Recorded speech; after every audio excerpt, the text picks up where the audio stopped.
DSC preparation కి మిగిలిన తక్కువ సమయాన్ని డిఎస్సి 2024 యాప్ లేదా DSC2024.com తో జాబ్ ని సాధించండి.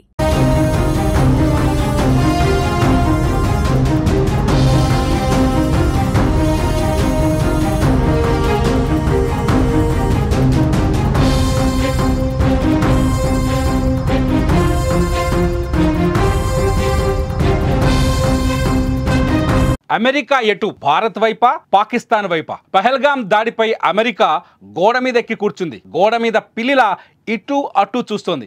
అమెరికా వైపు పాకిస్తాన్ వైపు ఒకసారి, ఇటు భారత్ వైపు మరొకసారి. విచిత్రంగా అమెరికా స్టేట్మెంట్స్ చూస్తుంటే అందరినీ ఆశ్చర్యానికి పురిగొల్పుతున్నాయి. అమెరికా ఎవరి వైపు ఉంది? ఉగ్రవాదానికి వ్యతిరేకంగా ఉందా? ఉగ్రవాదాన్ని పుట్టిస్తున్న పాకిస్తాన్కి వ్యతిరేకంగా ఉందా? అనుకూలంగా ఉందా అన్నది ఇప్పుడు అర్థం కాని ప్రశ్నగా మారుతుంది. దీనికి కారణం ఎవరైతే అమెరికా ఉపాధ్యక్షుడు జేడీ వాన్స్, మన తెలుగు అల్లుడున్నారో ఆయన నిన్న చేసిన కామెంట్సే. భారత్ ఉగ్రవాదానికి వ్యతిరేకంగా పహల్గాం దాడి తర్వాత తీసుకున్న చర్యల్ని తీవ్రమైన చర్యలుగా అభివర్ణించారు జేడీ వాన్స్. భారత్ తీసుకున్న చర్యలు సంఘర్షణలకు దారితీసే విధంగా ఉన్నాయని చెప్పుకొచ్చారు. అదే సమయంలో పాకిస్తాన్ భారత్కి ఉగ్రవాదాన్ని ఏరివేయటంలో సహాయం చేయాలని, వారి ఉగ్రవాదుల్ని గుర్తించడంలో సహాయం చేయాలని పాకిస్తాన్కి సావధానాన్ని సూచించారు జేడీ వాన్స్.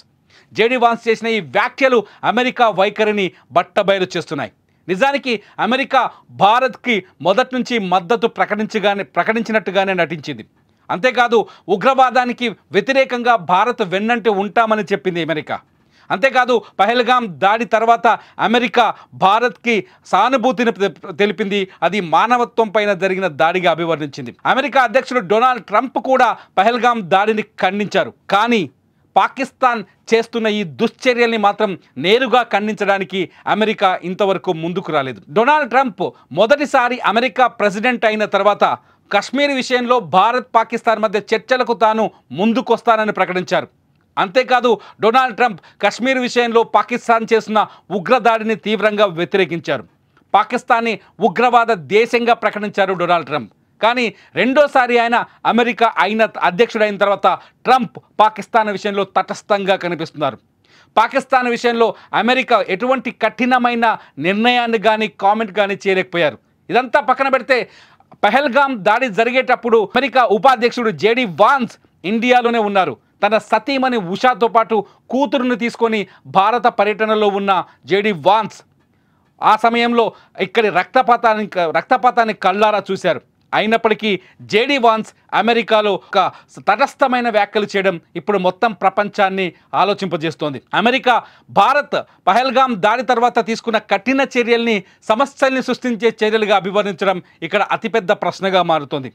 జేడీ వాన్స్ చేసిన ఈ వ్యాఖ్యలు మొత్తం ప్రపంచాన్ని ఆలోచనలో పడిచేశాయి. ఇప్పటికే పాకిస్తాన్కు మద్దతుగా బహిరంగంగా చైనా మద్దతు ప్రకటించింది.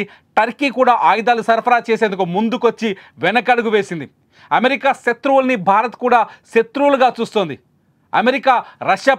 రష్యా ఉక్రెయిన్ దాడిలో రెండు దేశాలు శాంతిని పాటించాలని భారత్ సూచించింది. రష్యాకు వ్యతిరేకంగా అమెరికా అడుగులు వేస్తున్నప్పటికీ యుద్ధాన్ని రష్యాకి వ్యతిరేకంగా ప్రోత్సహించకుండా ప్రధాని మోదీ అనేక చర్యలు తీసుకున్నారు.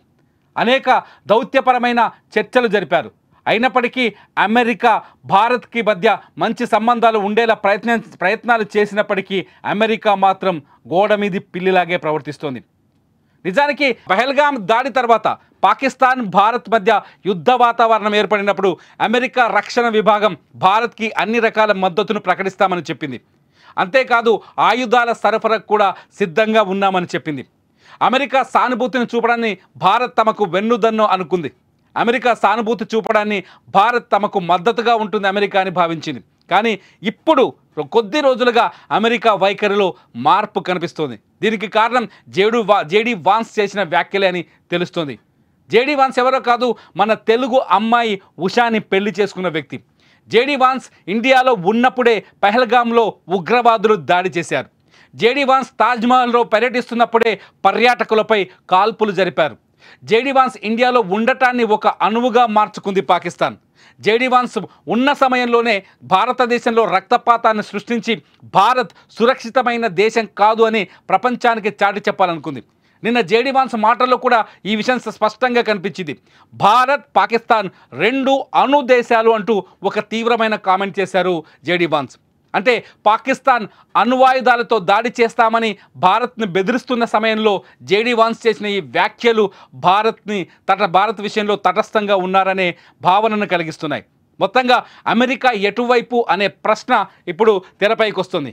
అమెరికా భారత్ వైపా లేకపోతే పాకిస్తాన్ వైపా? పాకిస్తాన్ విదేశాంగ శాఖ మంత్రి చెప్పినట్టుగా అమెరికా కోసమే మేము ఉగ్రవాదాన్ని గడిచిన 3 దశాబ్దాలుగా ప్రోత్సహిస్తామన్న మాటల్ని అమెరికా ఎలా తీసుకుంది? పాకిస్తాన్లో ఉగ్రవాదం పెరగడానికి అమెరికా కారణమని పాకిస్తాన్ నాయకులు చెప్పిన తర్వాత అమెరికా వైఖరిలో మార్పు కనిపిస్తోందా? నిజంగా అమెరికా ఎటువైపు ఉంటుంది? భారత్ వైపు ఉంటుంది అనుకుంటున్నారా లేకపోతే పాకిస్తాన్ వైపు ఉంటుంది అనుకుంటున్నారా? మీరేమనుకుంటున్నారో ఈ వీడియో కింద కామెంట్ చేయండి. చూస్తూనే ఉండండి సుమన్ టీవీ.